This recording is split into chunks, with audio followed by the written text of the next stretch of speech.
Pemerintah Pakistan mendorong babak baru perundingan antara Amerika Serikat dan Iran serta mengusulkan perpanjangan gencatan senjata. Islamabad menawarkan diri sebagai tuan rumah untuk melanjutkan pembicaraan dalam waktu dekat. Putaran pertama perundingan yang digelar sebelumnya berakhir tanpa kesepakatan meski disebut berlangsung dengan itikat baik. Pakistan juga mengusulkan perpanjangan gencatan senjata selama 45 hari untuk memberi waktu bagi negosiasi. Gencatan senjata saat ini diketahui akan berakhir dalam waktu dekat setelah menghentikan konflik selama hampir 40 hari. Upaya diplomasi terus dilakukan melalui perantara untuk menjembatani perbedaan antara kedua pihak.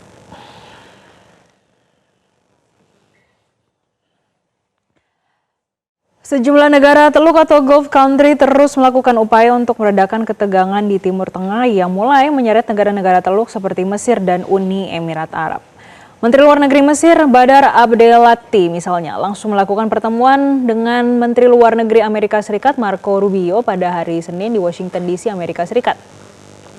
Kunjungan ini terjadi ketika para diplomat berupaya melalui jalur tak resmi untuk mengatur putaran pembicaraan baru antara Amerika Serikat dan Iran, terutama setelah Washington yang berlakukan blokade terhadap pelabuhan Iran, sementara Teheran mengancam akan menyerang pangkalan milik Amerika di seluruh wilayah tersebut. Hal ini tentu saja membuat kekhawatiran negara-negara yang telah menyediakan pangkalan tempur bagi Amerika Serikat. Meski tidak memiliki pangkalan tempur untuk Amerika, namun Amerika memiliki fasilitas pendukung logistik dan personel terbatas di Mesir. Tercatat pemirsa terdapat 292 orang tentara Amerika ditempatkan di Mesir untuk membantu keamanan dalam negeri Mesir.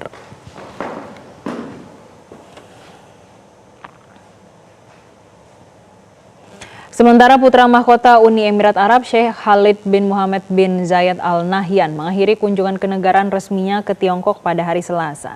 Rekaman video menunjukkan putra mahkota berangkat dari Beijing, di mana ia diantar oleh pejabat Uni Emirat Arab dan Tiongkok sebelum kembali ke Uni Emirat Arab.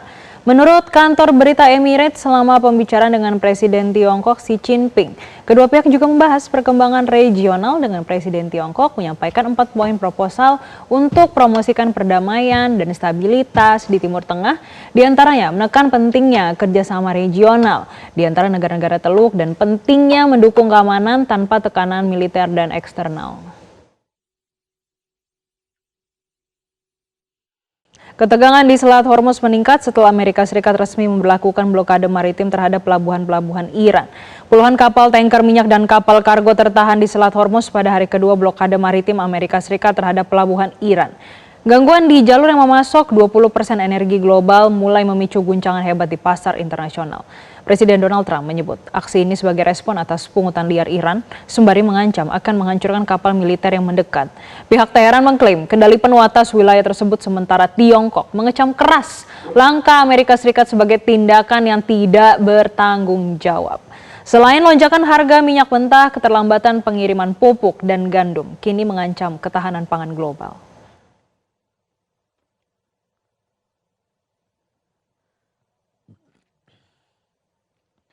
Menteri Luar Negeri Iran Syed Abbas Araghchi memperingatkan konsekuensi berbahaya dari tindakan provokatif Amerika Serikat di Teluk Persia dan Selat Hormuz. Araghchi menyatakan langkah-langkah ceroboh itu membahayakan perdamaian dan keamanan tidak hanya di kawasan tetapi juga di seluruh dunia. Dalam percakapan telepon dengan Menteri Luar Negeri Rusia Sergei Lavrov pada hari Senin, Araghchi mengeluarkan peringatan keras mengenai konsekuensi dari provokasi Amerika Serikat. Menyusul ancaman terbaru dari Presiden Amerika Serikat Donald Trump untuk memberlakukan blokade laut terhadap Iran, Komando Pusat Amerika Serikat menyatakan mereka akan melakukan blokade di Laut Oman dan Laut Arab di sebelah timur Selat Hormuz yang efektif mulai pukul 17.30 waktu Teheran pada hari Senin. Pengumuman itu menyatakan langkah ini akan mencakup seluruh lalu lintas kapal tanpa memandang benderanya.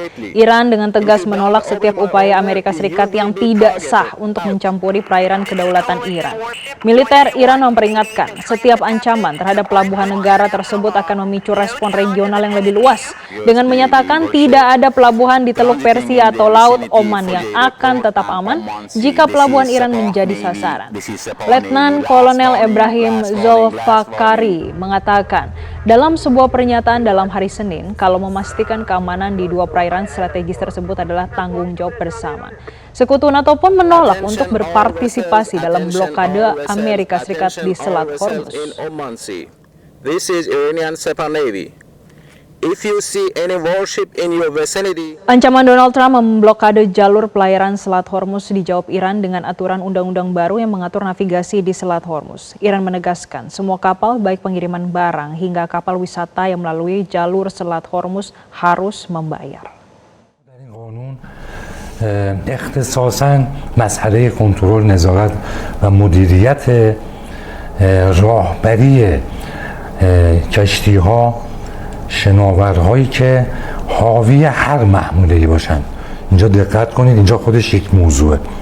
یعنی اولا کنترل نظارت کاملی که در اختیار ایران هست. ما فقط از شناورهای حامل نهادهای نفت و انرژی قرار نیست عوارض دریافت کنیم. هر محموله، هر نوع عبوری، هر عبوری از اینجا، حتی اگر مسافری باشه، تفریحی باشه، مثلا جهانگردان یا توریست هایی که میان از این آبراه عبور میکنن به ایران یا کشورهای منطقه میخوان سفر کنن، اون مالک اون کشتی باید عوارض مربوطه رو به ایران pardon. Sementara itu dalam perdagangan pagi hari ini harga minyak mentah dunia terpantau turun di bawah $100 per barrel pasca potensi terjadinya dialog dan gencatan senjata tahap kedua antara Amerika Serikat dan Iran.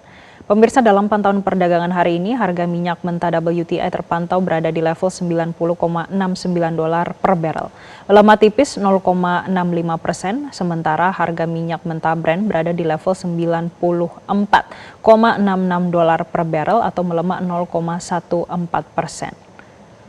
Perundingan dibukanya kembali perundingan Amerika Serikat dan Iran berhasil meredakan kekhawatiran pasar terkait gangguan pasokan energi global. Perdana Menteri Pakistan Shehbaz Sharif juga menegaskan upaya deeskalasi terus dilakukan. Sementara Presiden Amerika Serikat Donald Trump mengklaim Iran juga ingin membuat kesepakatan. Analis ANZ memperkirakan pasokan minyak sekitar 10 juta barel per hari telah berpengaruh dari pasar akibat situasi ini. Jika blokade terus berlanjut, tambahan pasokan sekitar 3 hingga 4 juta barel per hari berpotensi terganggu.